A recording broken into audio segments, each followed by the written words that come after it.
Bonjour, je suis Jeanne d'Arc-Lavoie du regroupement des jardiniers écologiques de la péninsule acadienne. Aujourd'hui, on va parler des semis. On a besoin de matériel, puis il faut que le matériel, vous l'ayez en main. Il faut le préparer d'avance, il faut aller le chercher d'avance car il y aura beaucoup de jardiniers cette année. Alors, vous aurez besoin de terreau à semis, pour semis, non pas d'empotage. Prenez le semis biologique, il y en a de différentes compagnies. Vous allez avoir besoin aussi de vermiculite, de perlite. La perlite, elle va faire de l'aération dans le sol. La vermiculite va garder l'humidité dans le sol. Et vous allez avoir besoin aussi de savon à vaisselle. Et non pas, il faut vraiment prendre le savon et non pas le détergent. Il y a une différence entre les deux. Vous allez avoir besoin aussi d'une petite potion de camomille. Donc, une tisane de camomille, je vais vous dire tantôt. Mais il faut l'avoir quand vous faites vos semis. Vous allez avoir besoin d'émulsion de poisson. Vous allez avoir besoin aussi d'algues marines. Ça va être pour les engrais pour plus tard. Et de contenants. Vous pouvez prendre des plats de champignons. Vous pouvez utiliser aussi, regardez, j'ai pris des pintes de lait de différentes grandeurs. On prend ce qu'on a sous la main. Pour les semis, je préfère ceux-là et de différentes grandeurs aussi de plats. Quand j'en fais beaucoup pour mon jardinage, vous avez un troué et un non troué. Alors, moi, quand je fais mon jardinage, je prends ceux-là parce que je peux en mettre beaucoup dedans. Alors, mais je peux prendre ça aussi, là. Vous pouvez prendre, si vous en faites peu, si vous avez juste 2 plants de tomates, vous pouvez juste prendre ça. Mais il y en a toujours un qui est troué et l'autre qui ne l'est pas. Vous laissez goûter l'autre. C'est la même chose si vous prenez ça, il va falloir les trouer puis les placer dans un plat comme ça. J'ai déposé ma terre dans mon terreau, dans mon plat. Alors, je vais rajouter un petit peu de... parce qu'il y en a déjà dedans, donc je vais en rajouter un peu.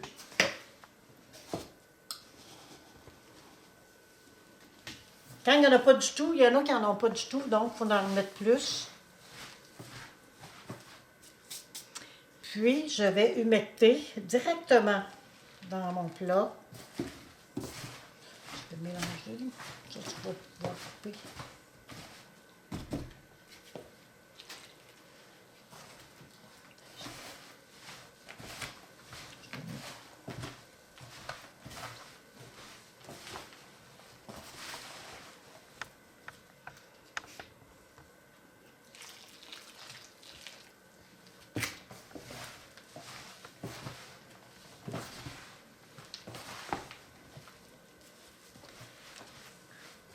Bon, vous ajoutez de l'eau jusqu'à temps que...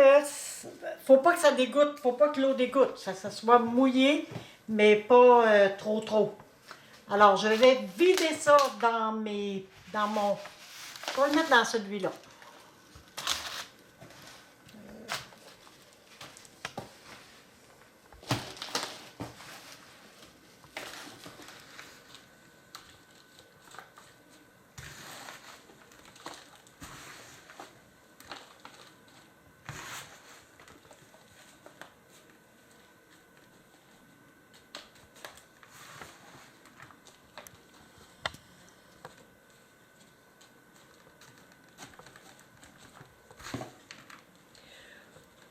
Vous voyez que je n'ai pas rajouté de mycorhize, qui est un petit champignon qui aide à la germination, pas à la germination, mais à l'enracinement.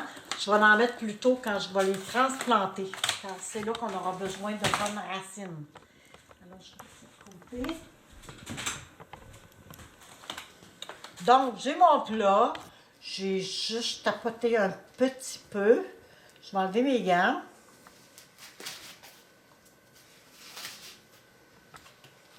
Et je vais semer. Je vais commencer par les tomates. Puis regardez la distance. J'emmène là. Je vais peut-être en mettre 4 ou 5. Je vais en mettre 4. Ça va être plus facile pour moi après lorsque j'aurai à les transplanter, de ne pas jouer dans les racines de l'autre plant.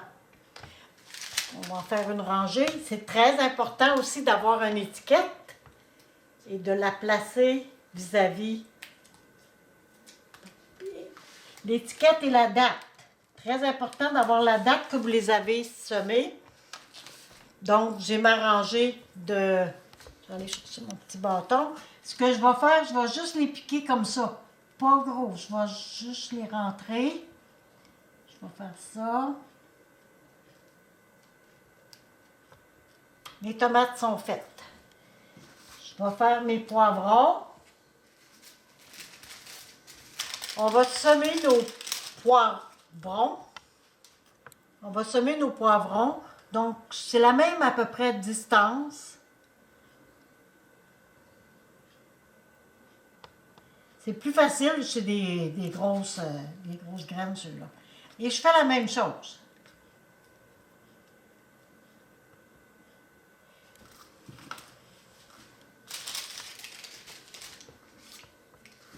Je place mon étiquette vis-à-vis de la rangée.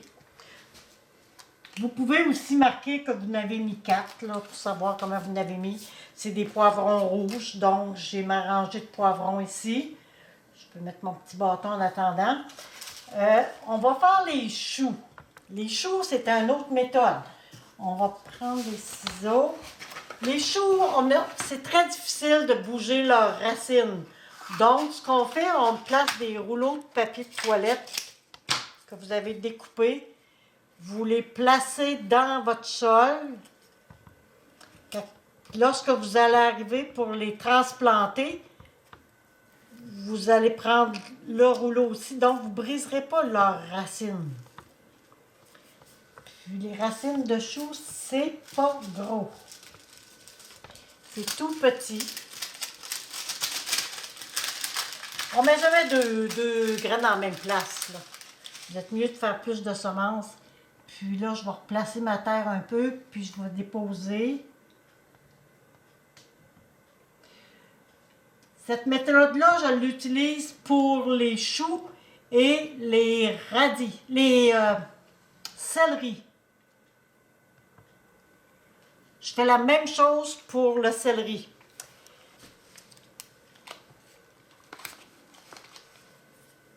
Le thym, je vais vous le faire parce que c'est des petits...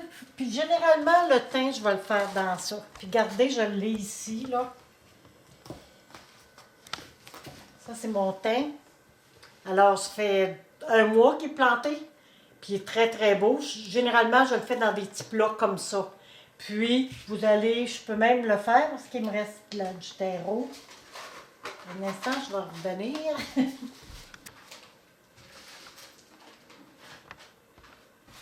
Vous êtes mieux de le faire, toutes les fines herbes, vous êtes mieux de les faire dans des petits plats comme ça.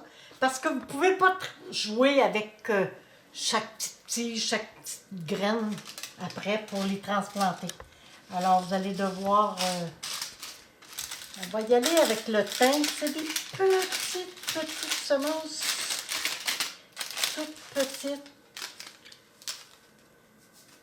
Vous en mettez un petit peu dans votre main. Regardez, c'est tout petit. Puis, vous les semez dessus votre... Vous faites juste ça comme ça, puis vous... Qu'est-ce comme ça? Très important de les garder toujours mouillés. Donc, il faut que ça soit humide tout le temps, ça là. Ensuite, on va faire la laitue, qui est un autre procédé. La laitue, si vous l'enterrez, elle poussera pas.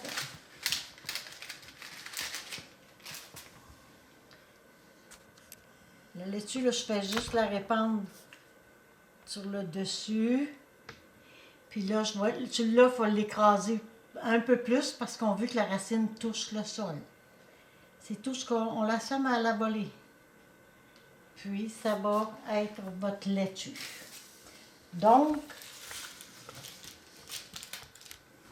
le thym, on l'a mis dans ça.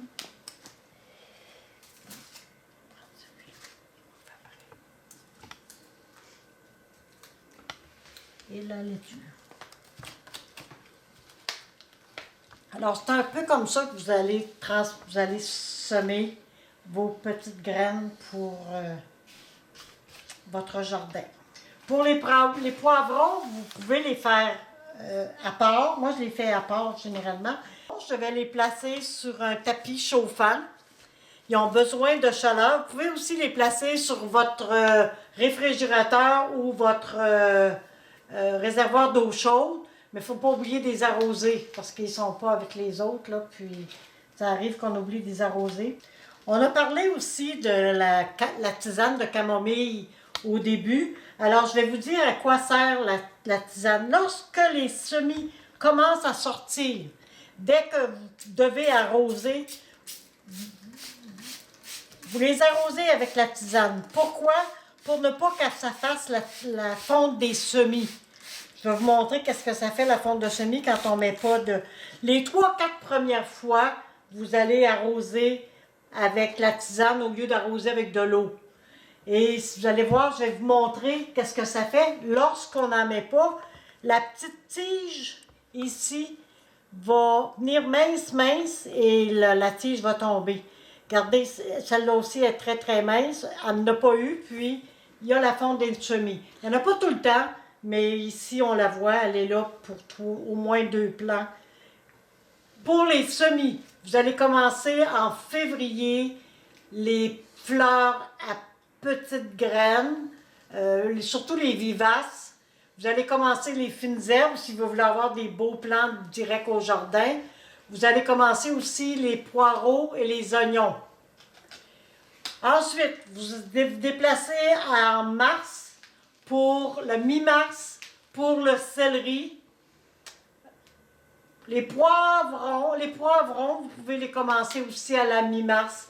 Mais moi, je préfère ne pas avoir de fleurs dans la maison. Alors, je vais tout commencer les autres légumes au mois début avril.